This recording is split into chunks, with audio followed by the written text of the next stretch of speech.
Why, hello there, everybody. Mike here, and welcome to another episode of Spiral Up.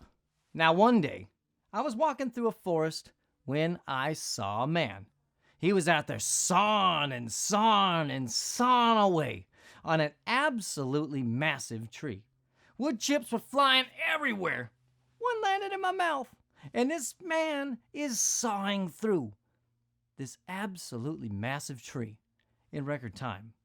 He has obviously listened to Stephen Covey and his book, The 7 Habits of Highly Effective People. And more importantly, he actually installed habit number 7, sharpen the saw. He took time to rest. He took time to recover. He took time to repair. And not only that, but he actually busted out the file, sharpened his saw. So let's get back to the story.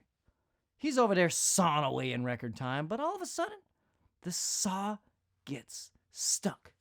His record-breaking time is suddenly dead in his tracks, and I can see that he's visually becoming agitated. He's becoming tense in each second that saw stays stuck.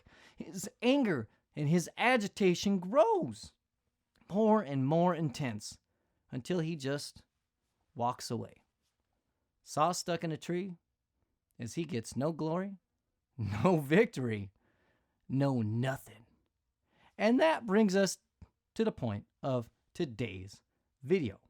It doesn't matter how sharp our saw is. It doesn't matter how big or powerful a chainsaw is either. If we don't have a wedge that we can drive down in between stimulus and response, we're in a world of hurt. In the tree fallen world, a wedge helps keep the tree from pinching the saw, thus leaving the saw stuck. And much like that fellow sawing away, we need a wedge that we can drive down in between stimulus and response, also that we can keep that gap open and make a mindful choice about how to respond as our highest selves.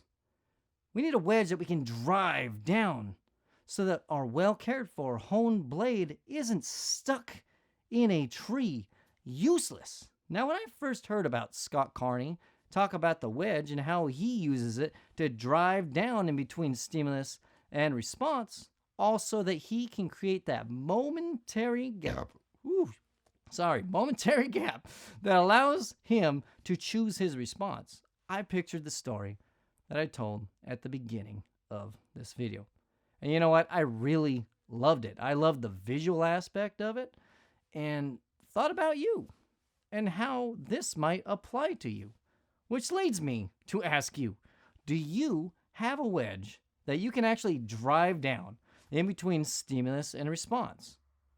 Or is your well-cared-for, meticulously honed and sharpened saw going to be stuck in a tree? Now, I want you to think about that. More importantly, I want you to do something about that.